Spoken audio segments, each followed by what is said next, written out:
चाहता है, चाहता है तो साथ साथ में गाओ ना। वृंदावन, आवाज नहीं आ रही, ये तो नहीं बोलेंगे, आप ही बोलो। वृंदावन जाने को आपसे ज्यादा आ रही है, और आपसे थोड़े बैठे कुछ तो शर्म किया करो। अरे वृंदावन जाने को जी चाहता है, वृंदावन जाने को जी चाहता है, जी चाहता है, जी चाहता है, जी चाहता है, जी चाहता है। राधे राधे गाने को जी चाहता है, राधे राधे गाने को जी चाहता है।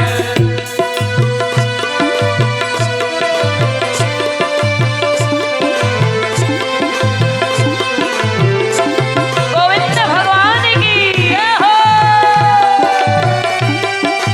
सभी तालियों की सेवा करते हुए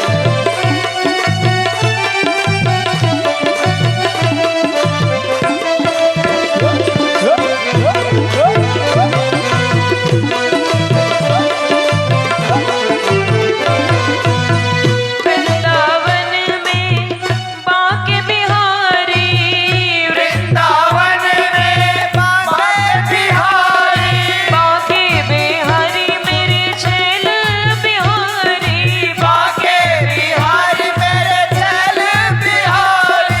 नैना नैना लड़ाने को जी चाहता है, नैना लड़ाने को जी चाहता है, राधे राधे गाने को जी चाहता है, राधे राधे गाने को जी चाहता है, जी चाहता है, जी चाहता है, जी चाहता है, जी चाहता है।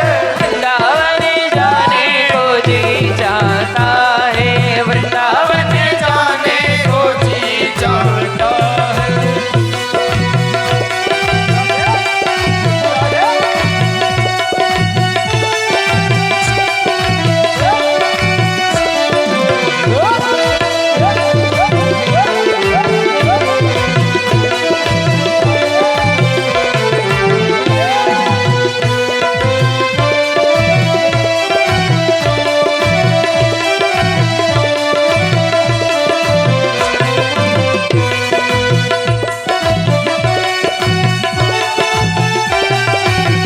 वृंदावन में यमुना महारानी, वृंदावन में यमुना महारानी, यमुना महारानी प्यारी यमुना महारानी, यमुना महारानी प्यारे यमुना महारानी। गोता गोता लगाने को जी चाहता है, गोता लगाने को जी चाहता है, जी चाहता है, जी चाहता है, जी चाहता है, जी चाहता है। राधे राधे गाने को जी चाहता है, राधे राधे गाने को जी चाहता है। जिस जिसका जी चाहता ना हाथ उठा के साथ मिलके भाव से गाओ। हाँ जी चाहता है, जी चाहता है, जी चाहता है, जी चाहता है। राधे राधे गाने को जी चाहता है, राधे राधे गाने को वृंदावन जाने को जी चाहता है, वृंदावन वृंदावन जाने को जी चाहता है, राधे राधे गाने को जी चाहता है, राधे राधे राधे गाने को जी जी चाहता है। चाहता है। बोलिए श्री वृंदावन बिहारी लाल की जय हो। अब ऊपर वाले नहीं बोलेंगे, नीचे वाले बोलो।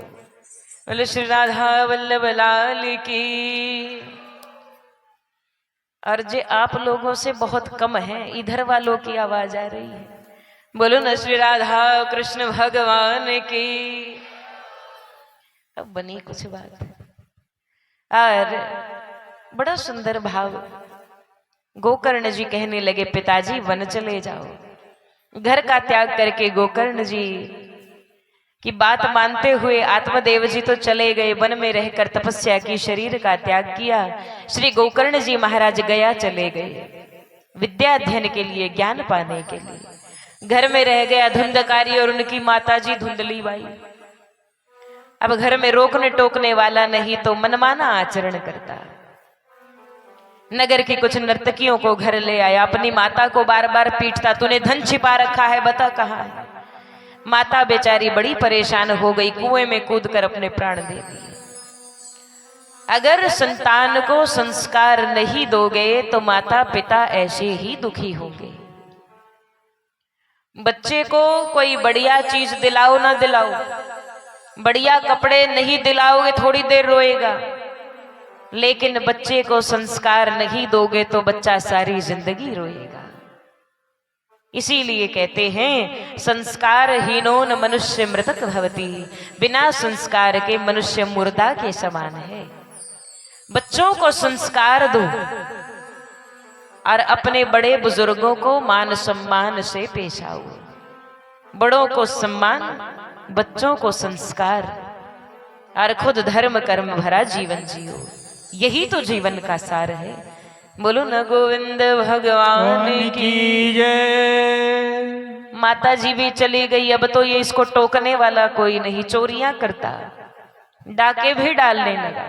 एक दिन राजा के यहाँ चोरी करके आया तो इन नाचने वालियों ने, नर्तकियों ने, दासियों ने सोचा कि इसके कारण कभी न कभी राजा हमें भी प्रताड़ित करेगा, क्यों नहीं इसे जान से मार देते हैं। सबने मिलकर इसे खूब मदिरा पिलाई, और जब ये होश में नहीं था तो जलती हुई लकड़ियां, जलते हुए अंगार इसके गले में, मुख में डाल दिए, और इसकी बड़ी तड़प तड़प कर मृत्यु हुई, और ये बन गया प्रेत। जिसकी अकाल मृत्यु होती है वो प्रेत ही बनते हैं। और देखो बहुत सारे विद्वान लोग भी यहाँ पर होंगे, क्योंकि छुपे आराम से बैठे रहते हैं। लोग कहते हैं कि यदि किसी की अकाल मृत्यु हुई हो तो गायत्री के माध्यम से उसकी मुक्ति हो सकती है, लेकिन अकेले गायत्री भरोसे काम नहीं चलता। कथा के अंदर प्रमाण है। गोकर्ण जी महाराज ने कितनी जगह ही पिंडदान किया, कितनी जगह ही इनके लिए श्राद्ध किया, कितनी जगह ही इनके लिए यज्ञ किए, लेकिन मुक्ति नहीं हुई। क्या वो गोकर्ण जी महाराज गायत्री नहीं जानते थे? वेद के अंदर भी इस बात का प्रमाण मिलता है। और श्रीमद् भागवत कथा का महात्म्य, श्रीमद् भागवत कथा की ये परम पावन आख्यान, गोकर्ण आख्यान, ये बताता है कि यदि किसी की मुक्ति करवानी हो तो उसके लिए श्रीमद् भागवत कथा ही अंतिम उपाय है। अकाल मृत्यु के कारण धुंधकारी तो प्रेत बन गया। इतनी जगह गोकर्ण जी ने श्राद्ध किया, उसके बाद घर आए और इस प्रेत धुंधकारी ने अपने भाई को परेशान करना प्रारंभ किया। कभी बैल बनकर दिख जाता, कभी कोई भयंकर जीव बनकर इनको परेशान करता। गोकर्ण जी ने हाथ में जल लिया, जल का छींटा दिया और बोले कि जो भी है मेरे सामने आए। अब तो धुंधकारी प्रकट हो गया, बोला भैया मेरी बड़ी दुर्गति हो गई है, मुझ पर कृपा करो, कोई ऐसा कार्य करो जिससे मुक्ति हो जाए। गोकर्ण जी बोले मैंने क्या नहीं किया तुम्हारे लिए, कितने ही श्राद्ध यज्ञ, उसके बाद भी मुक्ति नहीं। बोले भैया मेरी मुक्ति ऐसे नहीं हो सकती, कोई और उपाय ढूंढो। अगले दिन सूर्य उपासना करते हैं गोकर्ण जी महाराज। सूर्य भगवान प्रकट हुए और गोकर्ण जी से बोले कि हे गोकर्ण जी महाराज, आप धुंधकारी की मुक्ति के लिए श्रीमद् भागवत कथा कीजिए, उस कथा के प्रभाव से धुंधकारी की मुक्ति हो जाएगी। खूब बढ़िया कथा का आयोजन किया गया, सब जगह न्योते भिजवाए गए कि इतनी तारीख को कथा होने वाली है, और सब के सब लोग कथा सुनने आए। एक 7 गांठ का बांस लगाया गया, उस बांस के अंदर धुंधकारी बैठ गया।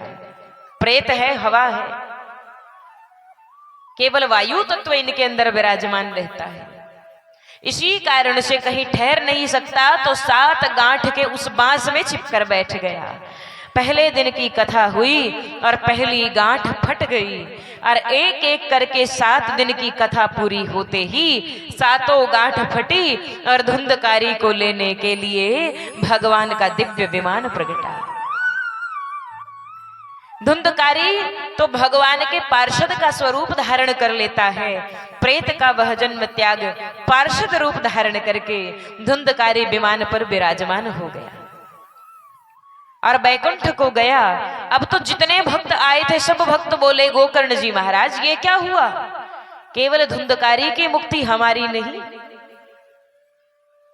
तब गोकर्ण जी कहने लगे भाइयों, धुंधकारी ने कथा सुनी, अपने पापों का पश्चाताप किया और संकल्प किया कि हे भगवान मैं आगे से कभी ऐसा कर्म नहीं करूंगा, मुझ पर कृपा करो। मैं जीवन भर का दुष्ट था लेकिन अब तो कृपा निधान कृपा कर दो। पश्चाताप के कारण उसने कथा को बड़े ध्यान से सुना और ध्यान से सुना, इसी कारण से उसकी मुक्ति हो गई। बोलो गोविंद भगवान की जय। इसीलिए यदि आप भी मुक्ति चाहते हो तो दोबारा से कथा होगी, ध्यान से सुनना। दोबारा से कथा हुई और अनेकानेक भक्त परम पद को पाते हैं। भक्तों को लेने के लिए भगवान का विमान आता है और गोकर्ण जी को लेने के लिए स्वयं गोलोक धाम से भगवान कृष्ण पधारते हैं। बोलिए गोविंद भगवान की जय। कथा बताती है कि मुक्ति का केवल एक ही उपाय है, भगवान की कथा। भगवान की कथा आपका मन मोड़ने के लिए जरूरी है और मन जब मुड़ जाए तो उसके बाद ध्यान करना जरूरी है। नवधा भक्ति में पहले आता है श्रवण, फिर आता है कीर्तन। पहला आपने क्या किया, अब कथा सुन रहे हो, नवधा भक्ति का पहला स्वरूप पूरा किया और उसके बाद जब साथ साथ में भजन बोलते हो, जब ताली बजाते हो, जब जयकारा लगाते हो तो नवधा भक्ति का दूसरा रूप भी आप पूरा कर लेते हो। बोलो गोविंद भगवान की जय। 2 भक्तियां यहाँ बैठकर मिली हैं। ऐसे गोविंद भगवान का ध्यान करना बड़ा जरूरी है, कथा बड़ी जरूरी। बोलो ना गोविंद भगवान की जय। ऐसी परम पावन कथा कहते हैं दुर्लभ हैव कथा लोके श्रीमद् भागवतोद्भवा कोटि जन्म समुत्थेन पुण्येनैव तु लभ्यते। जब करोड़ों जन्मों का पुण्य उदय होता है तब जाकर जीवन में एक बार कथा मिलती है, लेकिन बार बार कथा अगर मिल रही है तो इसका सीधा सा मतलब है कि हमारी गौ माता के कारण हमें ये कथा मिल रही है। बोलो ना गौ माता की जय। लेकिन उन गौ माता की बड़ी दुर्गति हो गई। क्यों दुर्गति हुई माताओं जानते हैं? एक तो हमने गौ माता को अपने घर से बाहर कर दिया और दूसरा कारण कि हम गौशाला के अंदर भी सेवा नहीं कर रहे। कमी है कि नहीं? बोलो हाँ कि ना? गोविंद भगवान की जय। और पता है बाद में अब हमारी गौ माता के साथ क्या किया जा रहा है? बड़े निर्दयी क्रूर आताताई लोग हैं, गौ तस्कर गौ माता को पकड़कर ले जाते हैं इनके कसाई खाने में। पीछे की दोनों टांगें बांधकर गौ माता को लटका दिया जाता है और उस जिंदा गौ माता के शरीर पर जगह जगह से बड़े बड़े चीरे लगाकर छोड़ देते ये लोग। सोचकर देखो, वो गौ माता जीवित है लेकिन जिंदा शरीर के ऊपर इतने चीर फाड़, खून टपकता है शरीर से, सारा शरीर रक्त से भर जाता है, लेकिन इनको दया नहीं आती। उसके बाद क्या करते हैं ये लोग? एक वीडियो मैंने देखी थी, बड़ा दर्दनाक नजारा, कोई इसको देख नहीं सकता दोबारा। इतनी हिम्मत मेरे अंदर भी नहीं कि मैं दोबारा उसको देखूं। सारे शरीर से खून टपक रहा, फिर उबलता खौलता पानी गौ माता के ऊपर डालेंगे और जिंदा गौ माता की चमड़ी खींच कर निकाल लेते हैं। वो माता तब तक जिंदा रहती है, उसके शरीर पर चमड़ी नहीं होती तब भी जिंदा है। कितना दर्द है।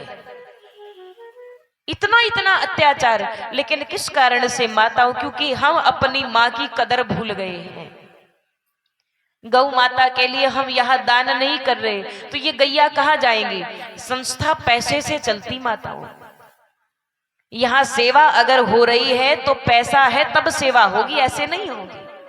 और गौशाला में भी अगर हमारी गौ माता को जगह नहीं मिली तो हमारी गौ माता उन्हीं कसाईयों के पास जाएगी और इतने दर्द में कराह कर तड़प कर मरेगी। उसका पाप किसके सिर पर लगेगा? उसका पाप हम सबके सिर पर ही लगेगा। जो दान नहीं करते उसका पाप उनके सिर पर है, जो सेवा नहीं करते उनके सिर पर वो पाप है। वो बेचारी गौ माता चमड़ी उतरने के बाद भी जिंदा होती है और ये तब उनकी गर्दन उनके धड़ से अलग करते हैं। और एक चीज बताएं, भारत में गौ माता को मां की उपाधि दी है, अकेले गौ को माता कहते हैं। लेकिन सबसे ज्यादा गोमांस का निर्यात भी भारत से ही किया जाता है। 3 बड़ी कंपनियां हैं जिनके नाम कभी न कभी मुझे मौका लगा तो लिस्ट जलवा भी देंगे हम। 3 कंपनियां ऐसी हैं जो सबसे ज्यादा बीफ निर्यात करती हैं, गोमांस निर्यात करती। भारत से ही सबसे ज्यादा बीफ निर्यात किया जाता है और उन कंपनियों के मालिक भी हिंदू हैं, कोई और नहीं।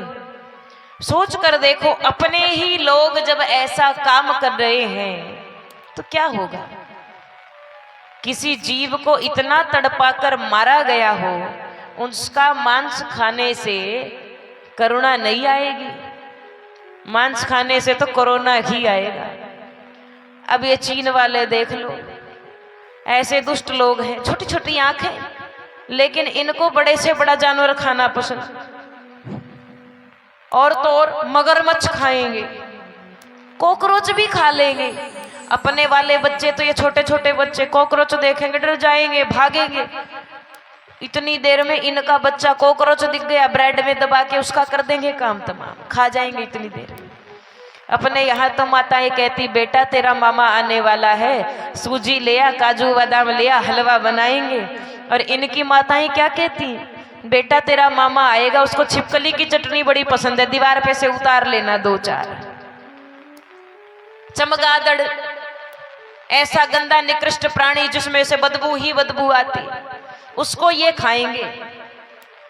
और तो और ऐसे ऐसे लोग, चमगादड़ का सूप बड़ा पसंद है। अब चमगादड़ खाओगे कोरोना ही आएगी, करुणा नहीं आएगी। जिस थाली के अंदर किसी जीव की चित्कार भरी हुई हो, वो थाली हमारे मन को शांति नहीं दे सकती। वो जीव बेचारा कितना छटपटाया होगा अपनी जिंदगी बचाने के लिए। सोच कर देखो, कोई हमें मार कर खाए तो कैसा लगेगा? जीव कितना प्रयास करता अपने आप को बचाने के लिए, वो चित्कार लगाता, बार बार कराता, बार बार क्रंदन करता है। और थाली के अंदर यदि जीव की चित्कार भरी है तो वो थाली खाने योग्य नहीं है, वो भोजन योग्य नहीं हमारे। कैसे न जाने कैसे ये लोग गौ माता का मांस खा लेते। इसलिए अब जिम्मेदारी हम सब के ऊपर आई है। जो दान की लिस्ट है ना महाराज जी, वो बड़ी छोटी सी है। एक तो कहते हैं कि माताएं हमारे समाज की नींव है। आप लोग वो काम कर सकते हो जो बड़ी से बड़ी शक्ति नहीं कर सकती। माता शक्ति है, नारी तो शक्ति होती है, बताएंगे शक्ति कैसे होती है। लेकिन सबसे पहली बात, नारी मनुष्य के लिए सबसे पहली गुरु है। अपने बालक की सबसे पहली गुरु कौन होती है? माँ होती है।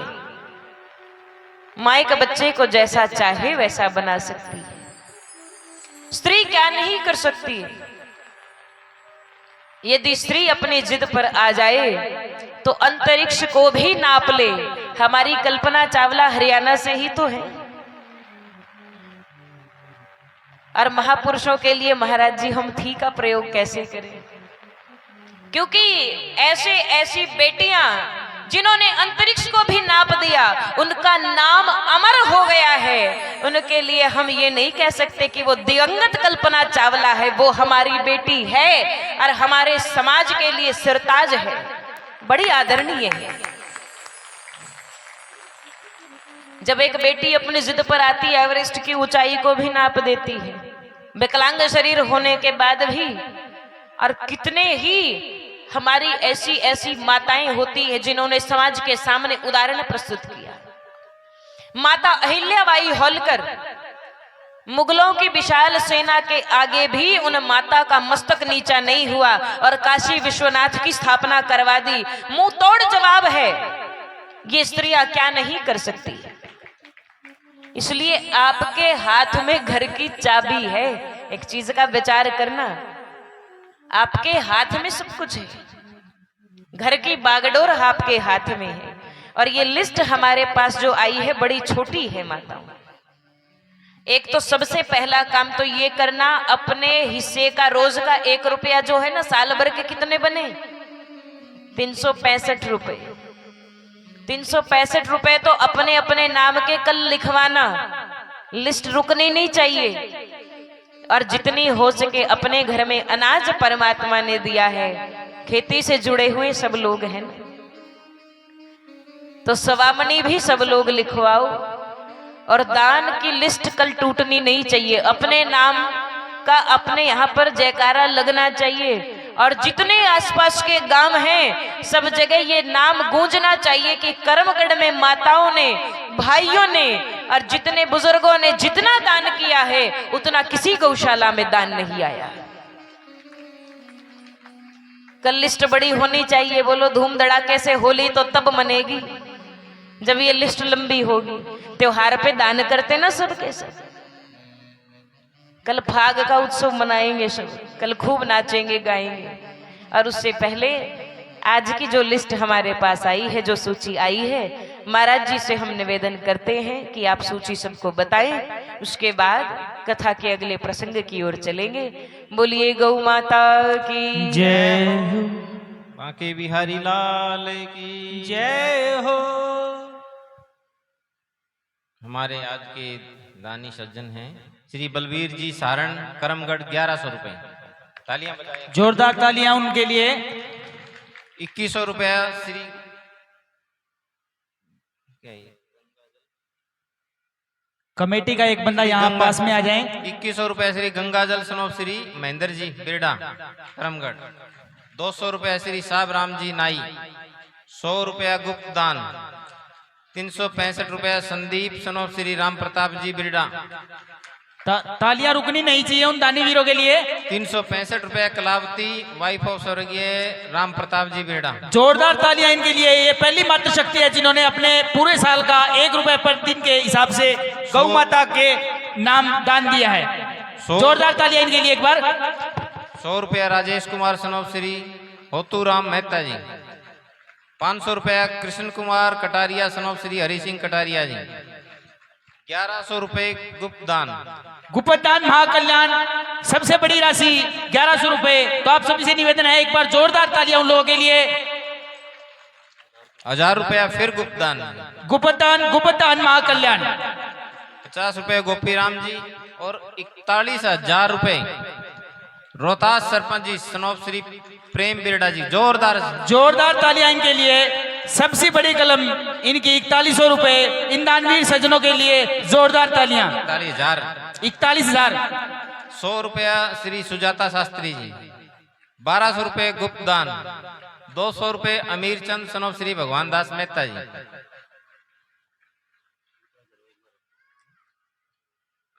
तालियां क्यों रोक दी? सरपंच श्री रोहतास जी सनोप श्री प्रेम बिरडा जी 41,000 रुपए दिए।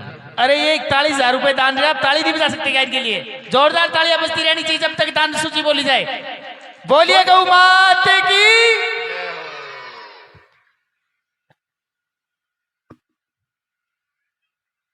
बोलिए गौ माता की। और आज आपने एक अच्छा उदाहरण दिया है, बहुत बढ़िया है। दान की एक बहुत बढ़िया शुरुआत है।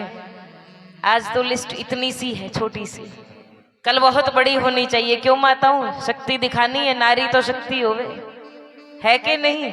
जिस माता ने आज प्रतिदिन का 1 रुपया निकाला है उनको कथा के बाद साध्वी जी पुरस्कारित करेंगी। तो कल आपकी सूची भी, आपका नाम भी सूची में होना चाहिए। बोलिए वृंदावन बिहारी लाल की। जय हो। अब नारी शक्ति क्यों कहते, पुरुष शक्ति क्यों नहीं कहते? नारी तो शक्ति हो गई है महाराज। अब अपने यहाँ बागड़ी तो समझते हो ना, सारे ही बागड़ी है, मारवाड़ी सबको समझ आती है। बोलो गोविंद भगवान की। और शक्ति इतने से ही पता लग जाता है। इन माताओं को देख लो कितनी माताएं हैं और पुरुष भाई कितने हैं। अब एक तो पहले ही सिद्ध हो गया कि नारी तो शक्ति हो गई, और कल देखना ये आधा पंडाल तो भर दिया, उधर उधर वाला इधर वाला भी भर दे हो। अब एक बार की बात है, किसी लड़के का रिश्ता पक्का हो गया, सो उसकी मित्र मंडली को पता लगा कि रिश्ता पक्का हो गया। सो ये समझाने लगे सबके सब, भाई ये नारी है ना, नारी शक्ति हो गए, और जे इसको दबा के ना रखो तो ये सिर पे चढ़ जावेली।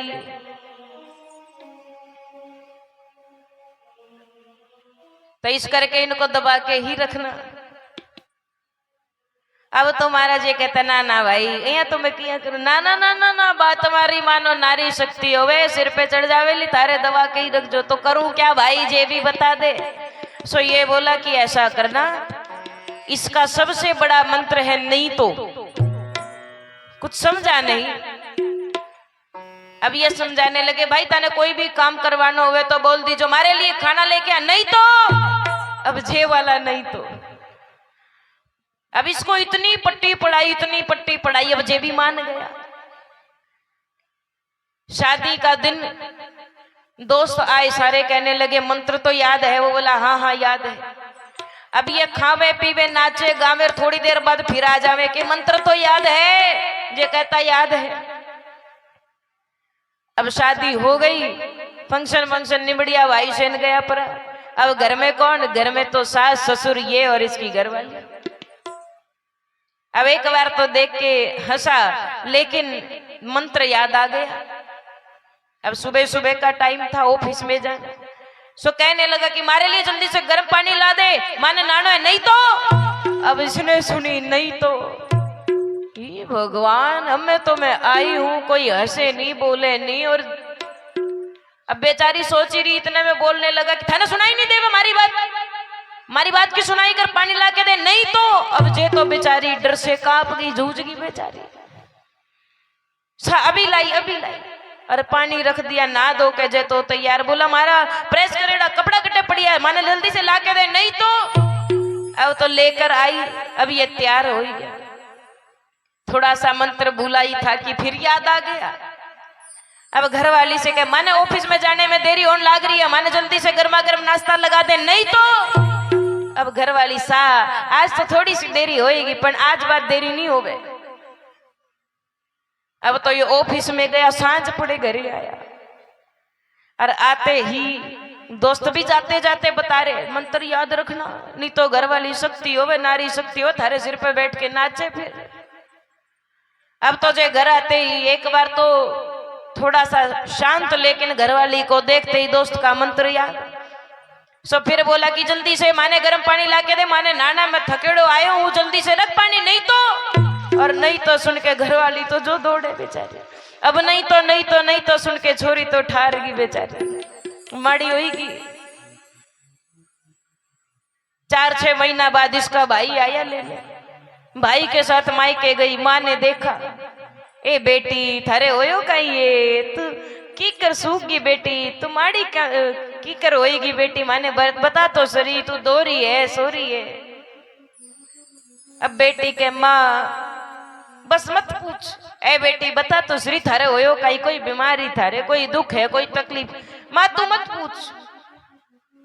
माँ के बेटी थारे लिए घर बार बढ़िया देखा, सास ससुर बढ़िया देखा। माँ घर बार तो बहुत बढ़िया, तो थारा सास ससुर परेशान करे ना? माँ सास ससुर तो बोला ही बढ़िया, बेचारा मारे से बहुत प्रेम करे, बहुत मारा लाड करे। तो बेटी थारे लिए तो धनी भी बढ़िया देखा। माँ तू धनी ने नहीं परख सकी, ए बेटी यूं तो बता कमी कहीं होगी। बेटी के माँ तू धनी ने नहीं परख सकी। बेटी तो कोई दारू पीवे ना ना माँ दारू तो नहीं पीवे तो पया बीजा नहीं कमावे माँ कमावे भी बहुत है पर तू धनी ने परख नहीं सकी तो बेटी थारे मारे माँ मारना तो दूर की बात उसका तो पहला ही डोज इतना भारी है कि जो सुन ले तो बस बीमार हो जाए। तो बेटी बता तो श्री होयो कहीं बात बात पे हमारे लिए गर्म पानी ला दे नहीं तो खाना लगा दे नहीं तो कपड़ा ला दे नहीं तो अब आ नहीं तो सुन के मैं तो ठार गई मैं परेशान होगी। अब माँ के बेटी इलाज मारे कने है अब जे बाल धोला है ना जे क्यों है अनुभव बड़ी चीज है बूढ़े बुजुर्गों के पास जिंदगी का अनुभव होता है। ए बेटी तो चिंता ना करे इलाज मारे कने है बता तो शरी माँ मैं कहीं करूं तो अब माँ कहे बेटी जब भी थारा घर वाला कहे नहीं तो इस बार तू एक कदम आगे बढ़ जाई जर पूछ लीजो नहीं तो कर कहीं ले थे बताओ माने कहीं कर ले थे। अब तो कहे माँ यहाँ तो नहीं बोल सक नहीं बोले तो मर फिर जा मारे बस की बात थोड़ी ही है अब बोलना तो पड़ी पर छोरी कहे माँ पति तो परमेश्वर हो तो पति परमेश्वर हो तो कहीं जान लेगो अरे ढंग से तो बोले बात तो करे कोई खोट हो तो डांटे बिना बात के डांटे। अब तो समझाया बेटी के ठीक है माँ जैसा तू कहे। अब तो हफ्ते भर तो छोरी घर रही और उसके बाद अपने ससुराल गई। अब ससुराल आई अब सांझ पड़े ये घरे आया और देखा कि भाई कोई उसकी सैंडला पड़ी है सामान पड़ा सपना तो आएगी दिखे। अब तो महाराज एक बार तो राजी होया लेकिन अब जोर से आवाज लगा के बोला मैं थकेड़ो आयो हमारे लिए गर्म पानी रख दे बाथरूम में नहाने रे वास्ते नहीं तो। अब जो नहीं तो सुनी इसने तो रखे कमर पे हाथ और बोली नहीं तो कर कहीं ले थे कहीं कर ले बताओ माने कहीं कर ले इतनी दिन नहीं तो खून पी लिया नहीं तो कहीं कर ले।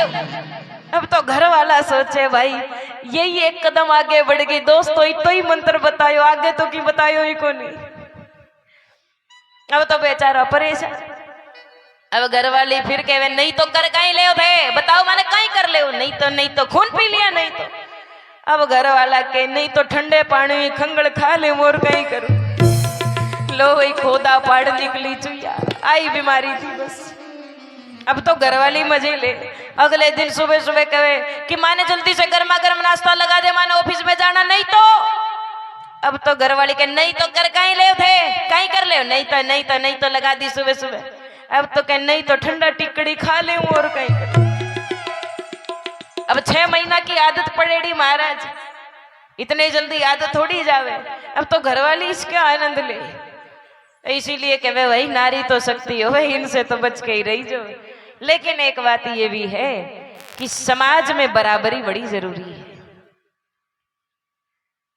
क्योंकि एक तरफ का तो प्रिंटेड नोट भी नहीं चलता दोनों तरफ का बैलेंस बराबर होना चाहिए। अगर एक पहिया टूटेड़ो है तो गाड़ी नहीं चले। गाड़ी अगर चलानी है तो दोनों पहिए बराबर होने चाहिए। जिंदगी का बोझ घरवाली घरवाले दोनों के ऊपर ही होता है। बराबर की जिम्मेदारी है बराबरी से रहो मान सम्मान से रहो यही तो जीवन का सार है। बोलो न गोविंद भगवान की जय। अब धुंधली बाई तो घरवाले की बात नहीं मानती थी लेकिन अगर मानती धर्म कर्म से रहती तो उसे यूं आत्महत्या न करनी पड़ती। इसी कारण से कहते माताओं घर में परिवार में बड़े प्रेम से रहा करो खूब दान किया करो खूब धर्म किया करो और मन से गौ माता की सेवा किया करो। यहाँ आने के बाद कितने गौशाला में सेवा करते हो कितने जन? बस 3 4 5 ही हाथ खड़े थोड़े से ही है कम है। यहाँ आते हो तो सबसे पहला काम करो अंदर जाकर थोड़ी सी गौ सेवा करो उसके बाद कथा पंडाल में आकर बैठ जाओ। इतना काम तो रोज कर ही सकते हैं और जीवन में नियम बनाओ कि रोज सेवा करेंगे क्योंकि सेवा से पार हो जाओगे। सेवा करने से मुक्ति मिल जाएगी।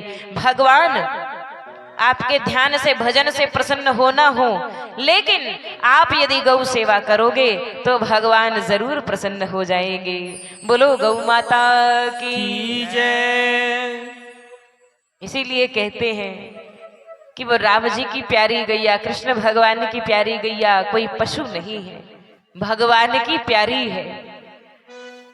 राम कृष्ण की प्यारी गैया सारे जग की माता है।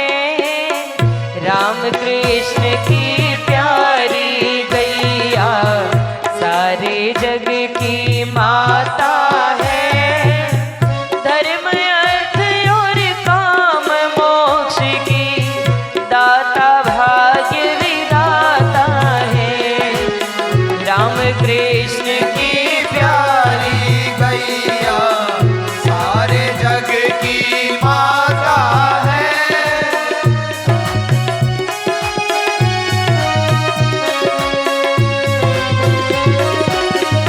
पीछे तक दोनों हाथ उठा के सब ताली बजाते हुए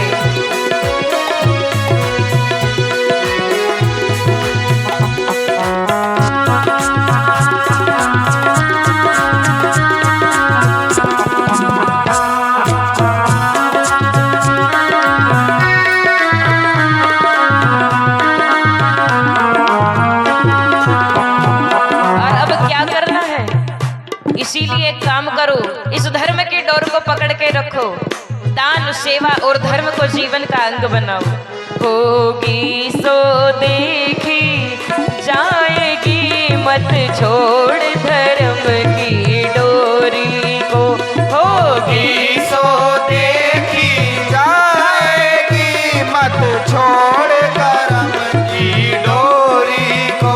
मत छोड़ धर्म की डोरी को, मत छोड़ धर्म की डोरी को, मत छोड़ धर्म की डोरी को, मत छोड़ धर्म की डोरी को।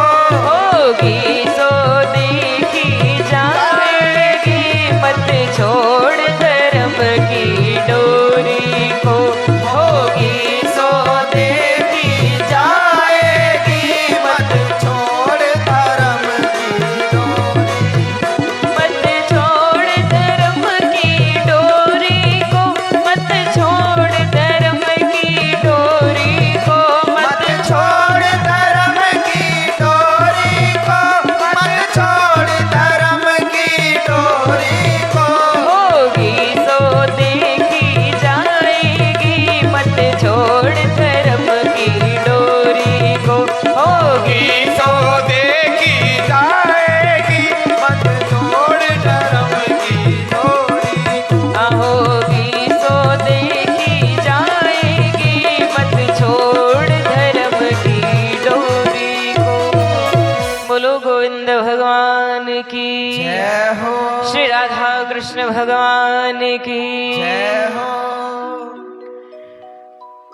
और कल कथा में हम श्रवण करेंगे कि राजा परीक्षित को किस प्रकार से श्राप लगता है। और परम वितराग संतों में भी परमहंस श्री सुखदेव मुनि जी महाराज राजा परीक्षित को कथा सुनाते हैं। और फाग का उत्सव सब लोग कल मनाएंगे, अगले दिन मनाते हैं। और वृंदावन की होली और फाग तो बड़े ही ज्यादा प्रसिद्ध हैं। और कहते हैं कि हमारे बरसाने में क्या करते हैं, 41 दिन तक होली चलती है। 41 दिन तक होली खेलते हैं सब लोग। और सीधी सादी होली नहीं, लठमार होली। अपने यहाँ तो हो जाएगी ज्यादा से ज्यादा रंग मार, गुब्बारे मार, लेकिन हमारे बरसाने में करें लठमार होली, लठ पड़ते खूब बढ़िया वाले। तो ऐसी होली वृंदावन में मनाते हैं। कल के लिए कुछ एक सूचना आप सबके लिए है। एक तो रंग कोई भी नहीं लाएगा। सबसे निवेदन है, चाहे छोटे बच्चे हो चाहे बड़े हो, कोई भी हो, रंग लेकर नहीं आना है। अगर ज्यादा ही लाने का मन है तो फूल लेकर आएंगे, फूल की व्यवस्था कर लेंगे। कमेटी से भी निवेदन है, कल फूलों की होली खेलेंगे सब लोग। फाग का बड़ा सुंदर उत्सव मनाएंगे। और अंतिम भाव की ओर बढ़ने से पहले हमारा कमेटी से भी निवेदन है, कोई सूचना हो तो बता देवे। बोलिए वृंदावन बिहारी लाल की जय। एक विशेष सूचना आप सभी के लिए कि जो अभी कुछ ही क्षण पश्चात आरती होगी, तो आपसे निवेदन है कि चलती हुई आरती में कोई भी माता बहन भाई या बुजुर्ग माता पिता जो भी हैं, तो उनसे निवेदन है चलती हुई आरती में कृपया आरती के ऊपर से हाथ ना फेरें। आरती झूठी हो जाती है उससे, तो उससे पुण्य की बजाय हमें पाप लगता है। बोलिए वृंदावन बिहारी लाल की जय। एक विशेष सूचना और कि आज का यह सारा प्रोग्राम आप शाम ठीक 7 बजे महादेव साउंड उकलाना के YouTube चैनल पर देख सकते हैं। MSU म्यूजिक लाइव के नाम से भी आप देख सकते हैं। आपको अपने फोन में YouTube पे जाकर श्रीमद् भागवत कथा गांव करमगढ़ लिखना है, तो उसके बाद चैनल को सब्सक्राइब, लाइक और आपको पसंद आया कि ना आया ये कमेंट लिख के जरूर बताएं। बोलिए वृंदावन बिहारी लाल की जय हो। बोलिए गोविंद भगवान की। अब बच्चों में होली का एक अलग ही उत्साह है। एक बार सब के सब लोग अपने लिए ताली बजाएंगे सब लोग, कि आप बड़े भाव से सब यहाँ आए।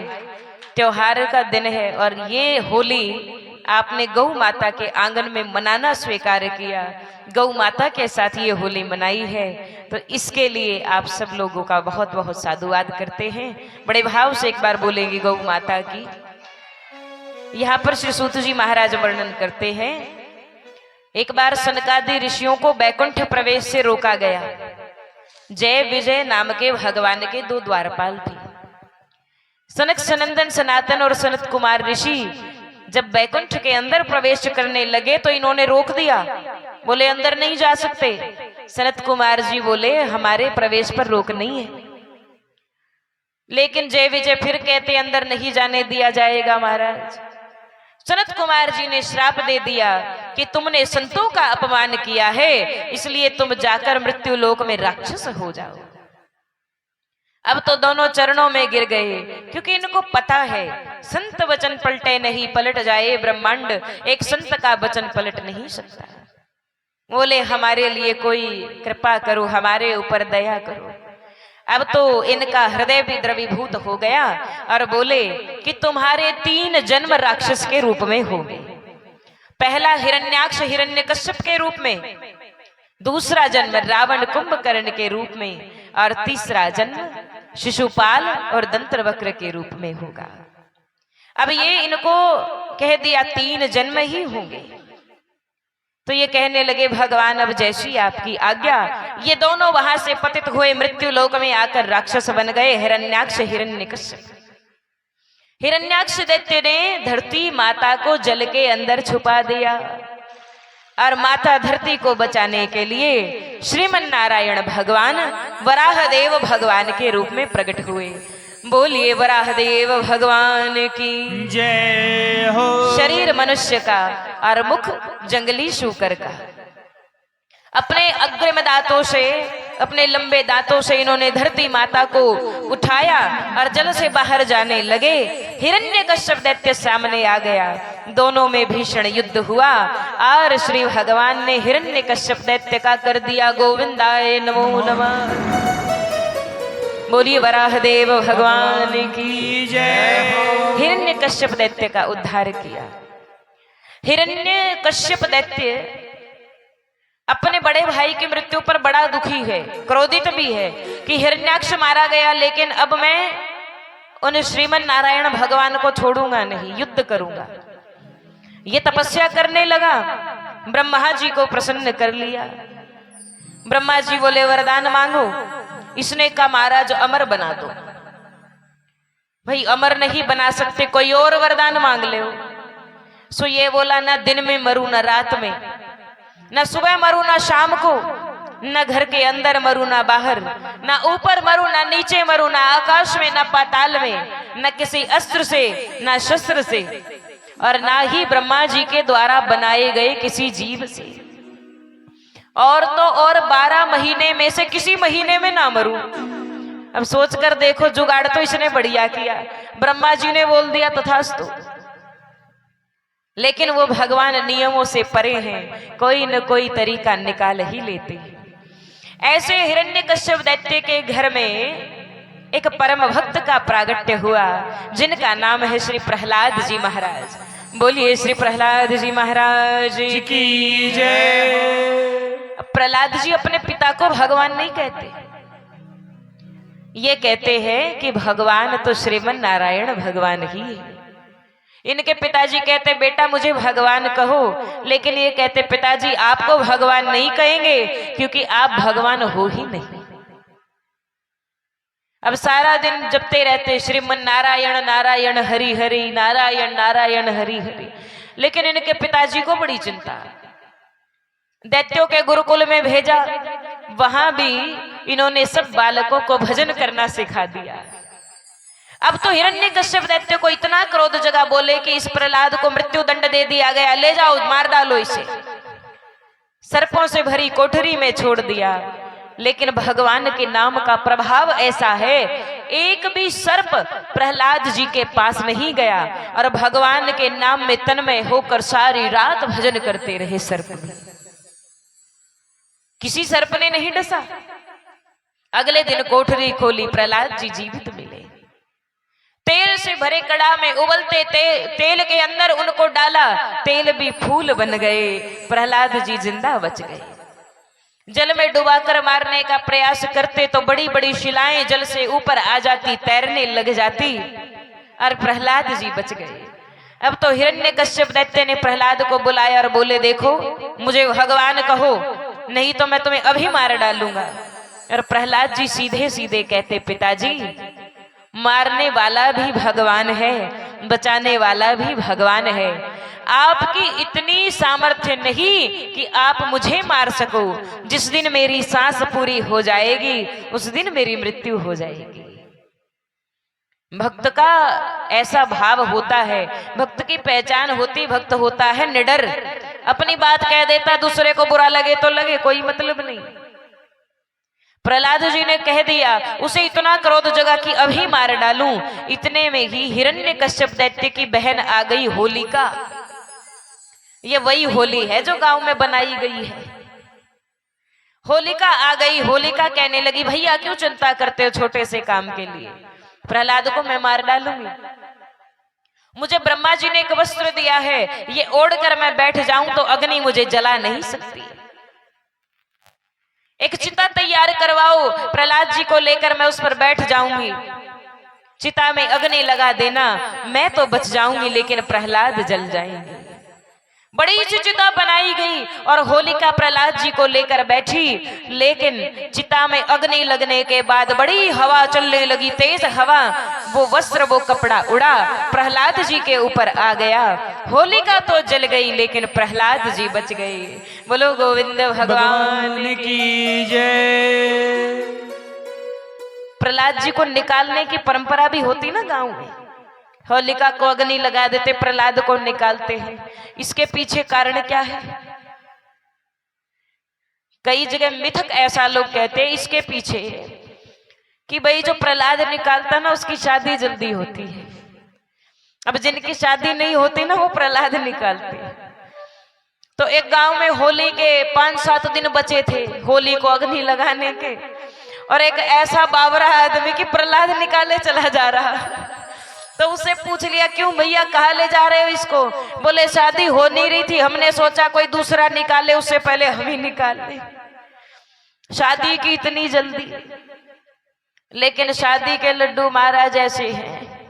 ये शादी है ना बिजली के तार की तरह होती है, सही जुड़े तो रोशनी ही रोशनी, गलत जुड़े तो धमाके ही धमाके, सारी जिंदगी धमाके चलते। बोलो गोविंद भगवान की जय।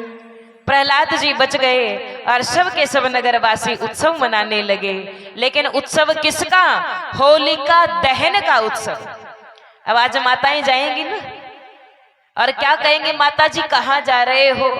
तो कहेंगे महाराज जी होली पूजने जा रही है। अब बताओ राक्षसी की पूजा करने जा रही हो? होलिका राक्षसी थी। प्रहलाद जी का पूजन होता है, होलिका का पूजन नहीं होता। होलिका का तो दहन होता है। किसी भी पंचांग को उठाकर देखो, होलिका दहन का समय, होलिका दहन का समय ऐसे लिखा होता। इसीलिए होली जलाई जाती है और प्रहलाद जी को निकाला जाता। पूजन केवल प्रहलाद जी का, दहन तो होलिका का होता है। और माताओं, आज जब पूजन के लिए जाओ तो ये कहना प्रहलाद पूजन के लिए जा रही हैं। किस लिए जा रही हो? जोर से बोलो तो जरा। प्रहलाद पूजने के लिए, होली पूजने के लिए नहीं। होलिका का तो दहन होता है। होलिका दहन का उत्सव तब से मनाया जाने लगा। बोलो गोविंद भगवान की जय। और अब तो हिरण्यकश्यप को बड़ा क्रोध लगा। प्रहलाद से बोले, बताओ कहां तुम्हारा भगवान? पिताजी, सब में भगवान, आप में भी, मुझ में भी, सब जगह भगवान। अब कहते हैं ना, हर देश में तू, हर भेष में तू, तेरे नाम अनेक तू एक ही है। भगवान के नाम अनेक है, लेकिन वो भगवान एक ही, सबके अंदर बसते, आप में भी, मुझ में भी, और तो और इस खंबे में भी भगवान। हिरण्यकश्यप ने उठाई गदा, खंबे पर प्रहार किया और उस खंबे के मध्य से श्री नरसिंह भगवान प्रकट हुए। बोलिए श्री नरसिंह भगवान की जय। शरीर मनुष्य का, मुख सिंह का। और पकड़ लिया हिरण्यकश्यप दैत्य को, दहलीज पर ले गए और उससे लड़ते लड़ते उसे अपनी गोद में लेटा लिया। हिरण्यकश्यप दैत्य हंसने लगा, मुझे कोई मार नहीं सकता।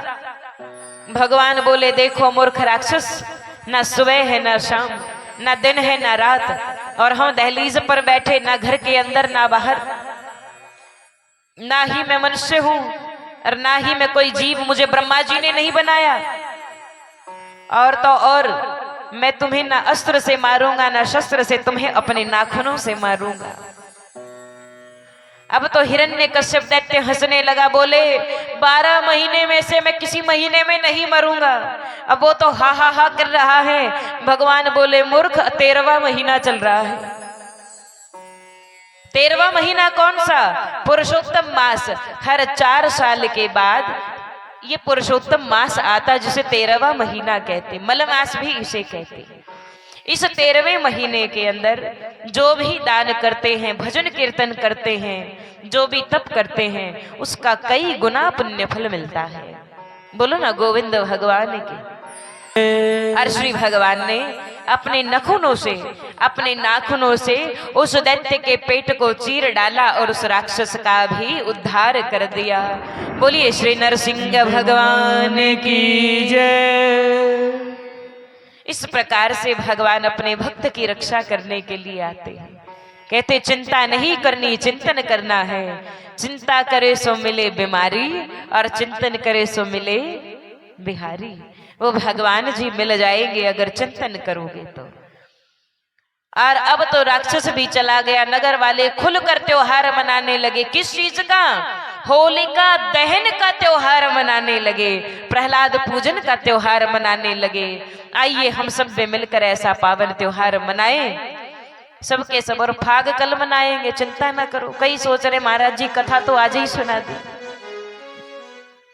कल फाग का उत्सव मनेगा। और आज तो होली के रसिया रंग खेल रहे हैं। बोलो होरी के रसिया की जय हो। और ये अंतिम भाव, आइए सभी अपने अपने स्थान पर खड़े हो जाए। और जो माताएं परिक्रमा वाले दिन डीजे पर नाच रही थी बढ़िया, वो भी तैयार हो जाओ।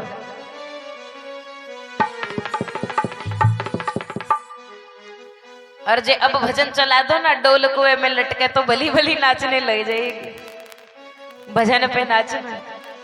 वृंदावन की सब सखियां भगवान के पीछे पड़ गई कि इस रसिया को आज नार बनाएंगी। घाघरा चुनर